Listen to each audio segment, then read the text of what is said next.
salut à tous, c'est Philippe, j'espère que vous allez bien. Alors aujourd'hui je fais une petite vidéo pour me faire allumer. Alors j'espère que je vais quand même pas trop me faire allumer, mais auquel cas tant pis, je la vire de ma radio, je fais ce que je veux quoi, c'est ma radio.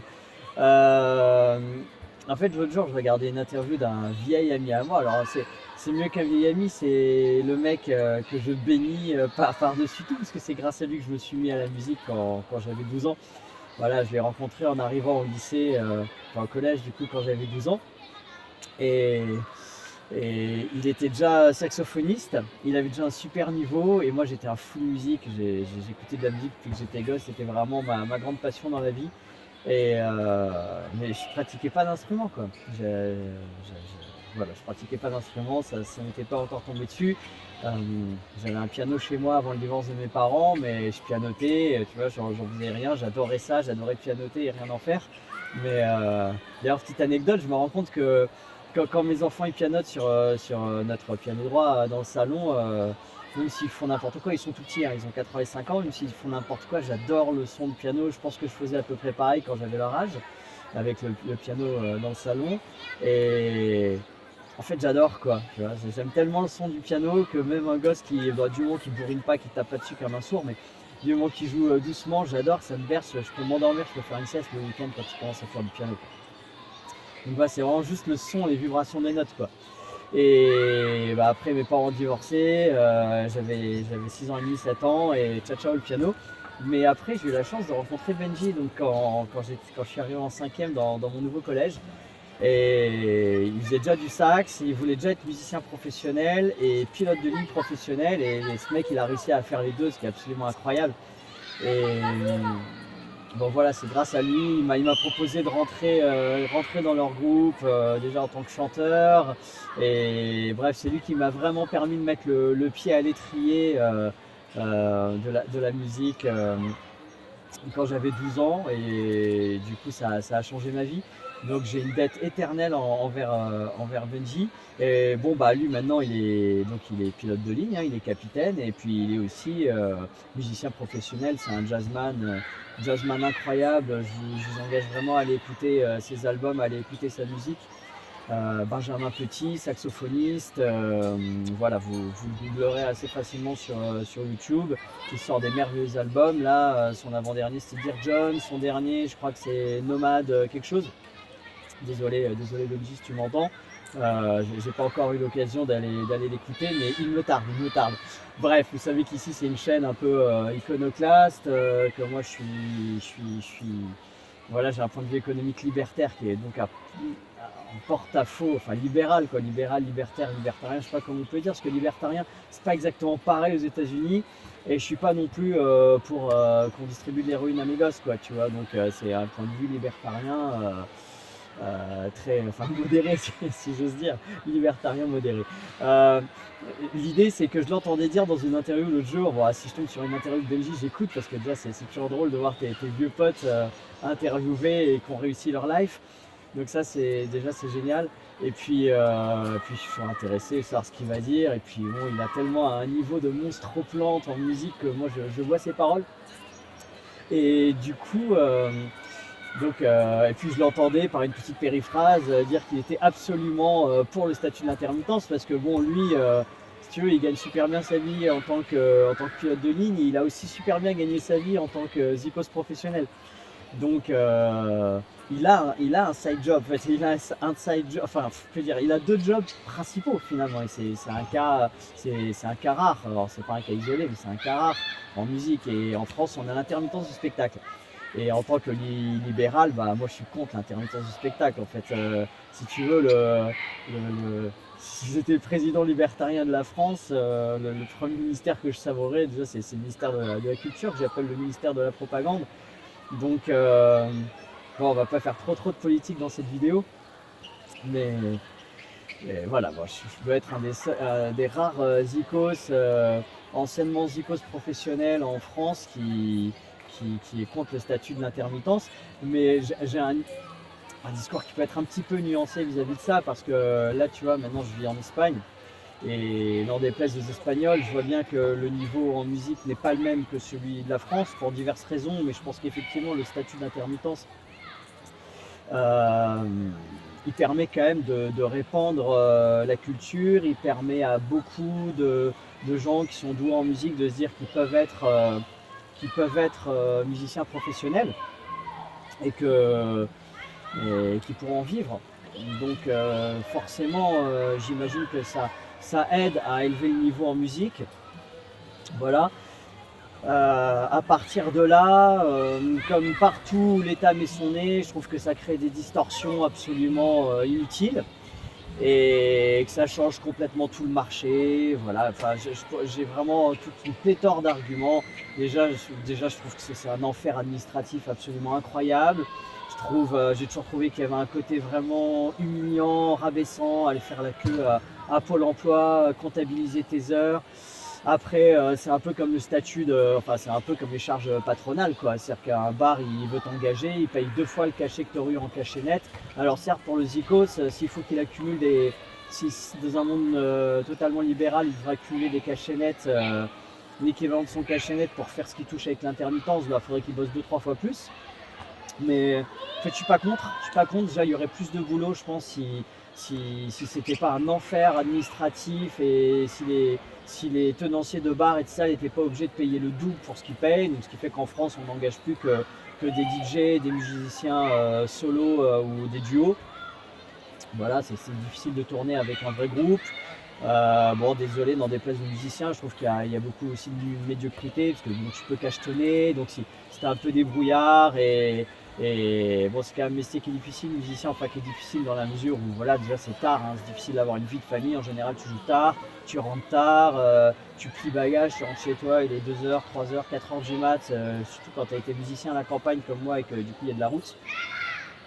Donc en ville, tu rentres un peu moins tard, mais il y a. En fait, moi là, je veux pas tirer sur les musiciens. Les musiciens, c'est un sacerdoce, tu gagnes pas ta vie comme un dingue, faut réseauter comme dans beaucoup de métiers, tu mets ton titre en jeu tous les soirs, parce que tu n'es pas toujours autant en forme, et pourtant sur scène, faut performer, faut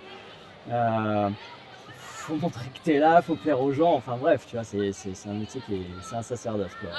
Moi personnellement, en plus, j'aime pas faire de la scène, j'ai fait peu de scènes finalement, j'ai surtout été prof de guitare, pour être tout à fait honnête, même si bien sûr j'ai fait beaucoup de scènes, mais très peu, quoi.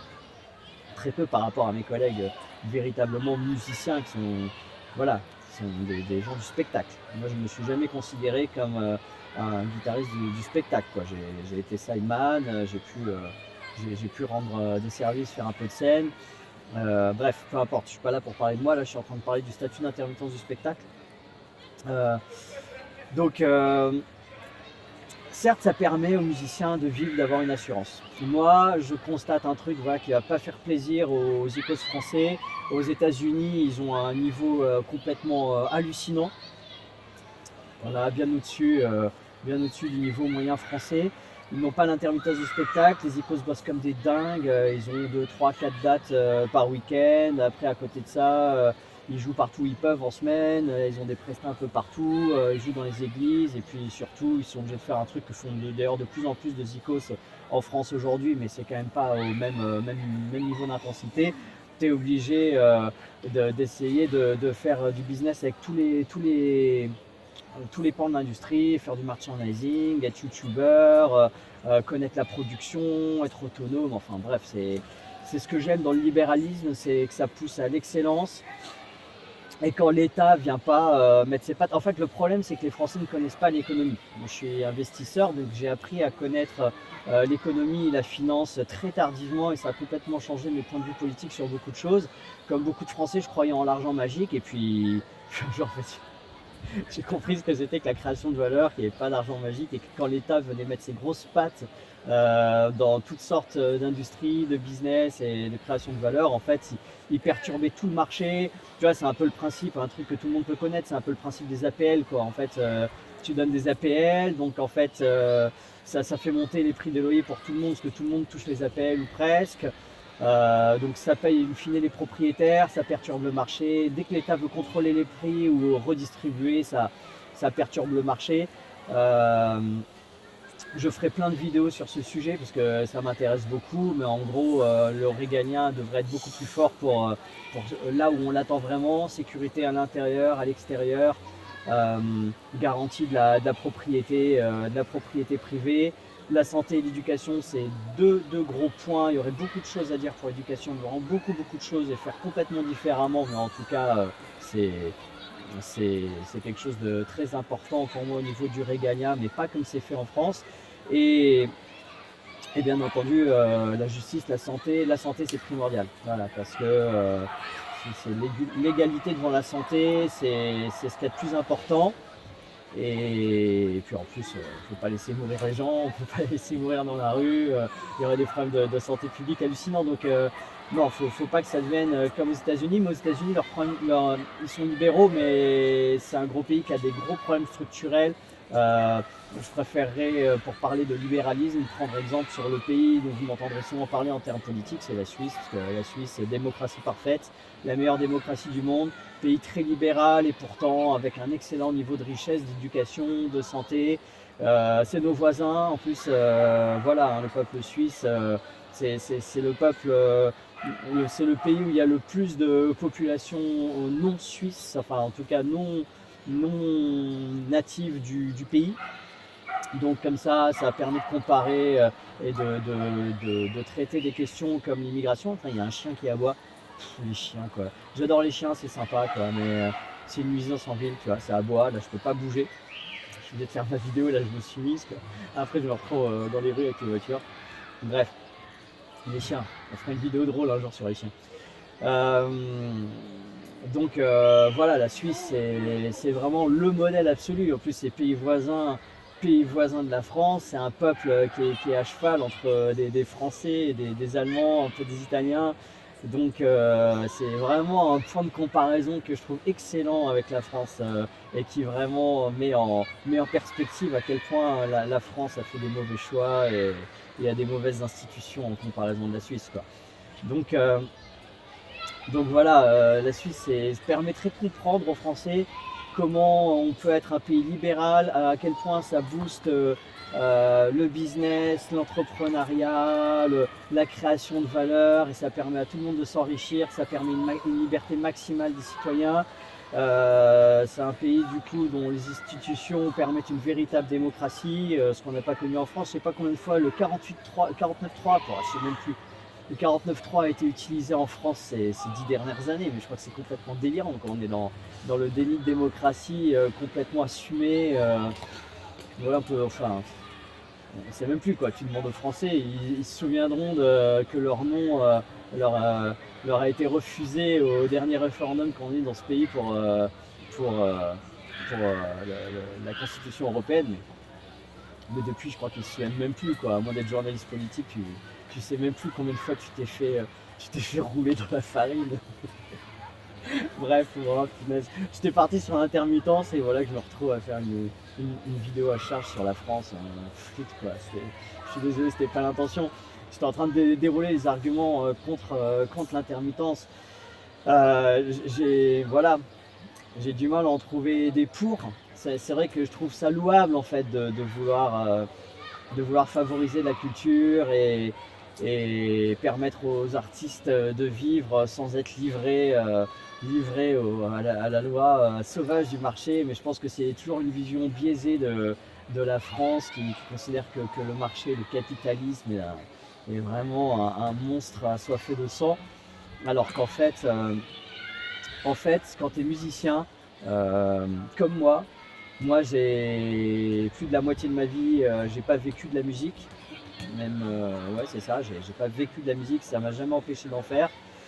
Les périodes où je suis le plus créatif, c'est pas forcément les périodes où j'ai pas bossé dans autre chose, parce que la créativité, c'est un éclair en fait, c'est un moment, une mélodie, une harmonie te tombe et il te faut 5 minutes à la guitare pour enfin moi je fais de la guitare, mais bon, 5 minutes sur ton instrument pour la matérialiser.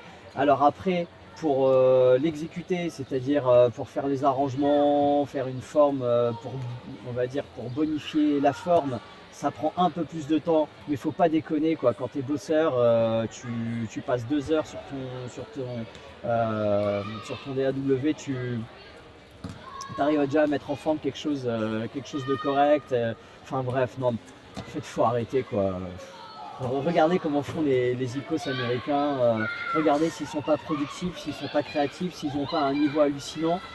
Et, euh, et demandez-vous comment ils font sans l'intermittence, quoi. Bah, ils bossent, ils sont consacrés, et c'est vrai que bah, sans l'intermittence, désolé de le dire, mais il y a beaucoup d'artistes où effectivement ils ne seraient pas sur scène. Je sais pas s'il manquerait beaucoup.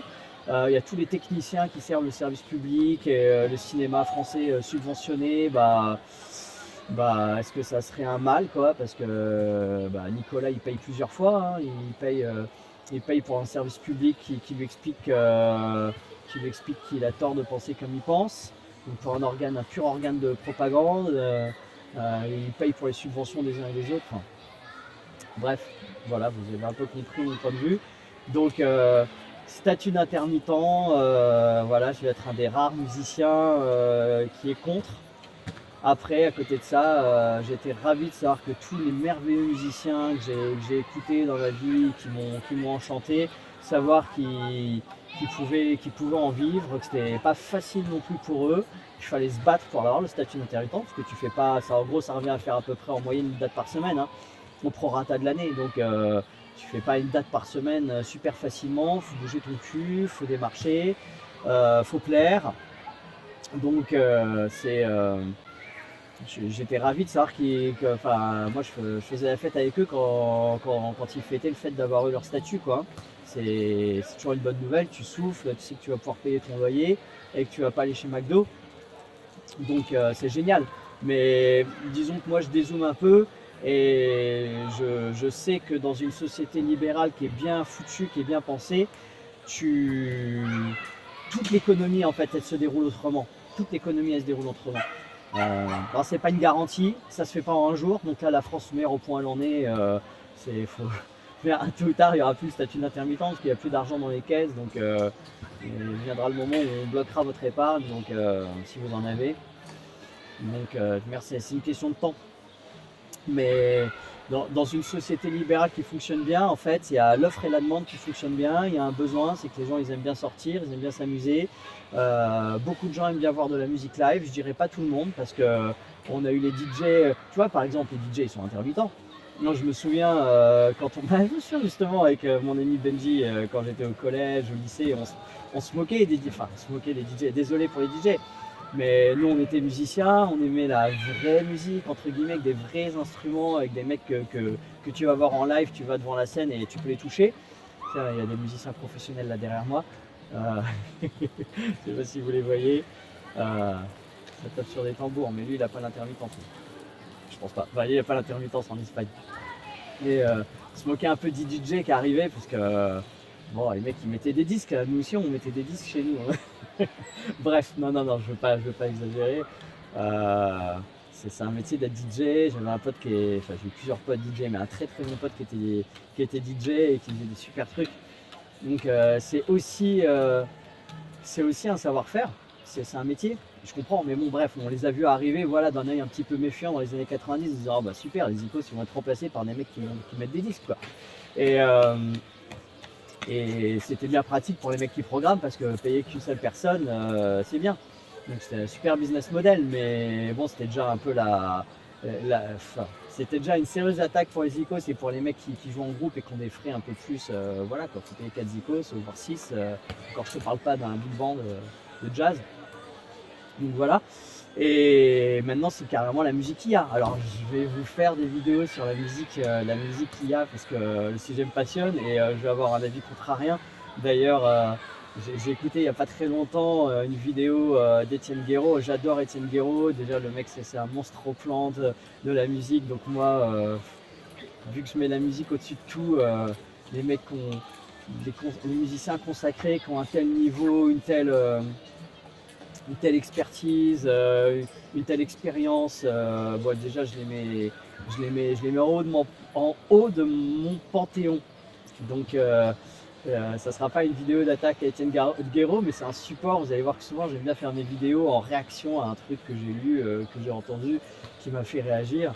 Et Étienne Guéraud est fondamentalement, férocement contre les IA génératives, et je comprends très bien ses arguments. Et moi, j'ai un avis complètement opposé, quoi. Et je vais vous dire pourquoi.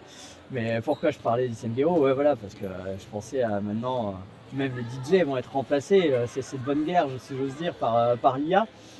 Et, et l'IA produit des trucs de dingue, hein. Je sais pas si vous êtes allé écouter Suno, les productions de Suno, mais c'est hallucinant. C'est hallucinant, quoi. Les mots me manquent. Alors j'ai pas trouvé le son forcément incroyable avec mes écouteurs. Faut voir si c'est pas la faute de mes écouteurs, mais je crois que bon, elle produit un truc, c'est pas piste par piste, donc voilà, là, ça va s'améliorer, mais à une vitesse tellement dingue que vous n'aurez pas le temps de faire former une critique qu'à la fin de votre phrase, vous aurez déjà tort, quoi.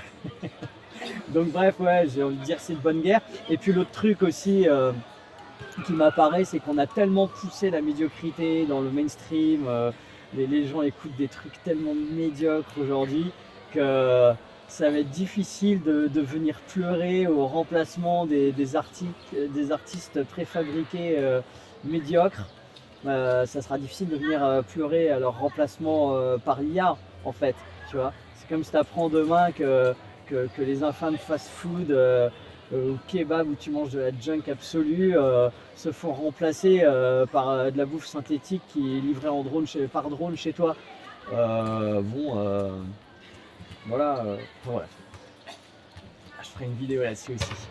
Bref, voilà, j'ai dû passer à côté d'environ 80% de tous les arguments que j'avais en tête pour l'intermittence et tout. Je ne veux pas faire des vidéos trop longues. Voilà, j'avais envie de partager 2-3 idées. Je pense que vous avez compris les idées principales. Et maintenant, voilà, vous pouvez charger votre fusil, me tirer dessus. Et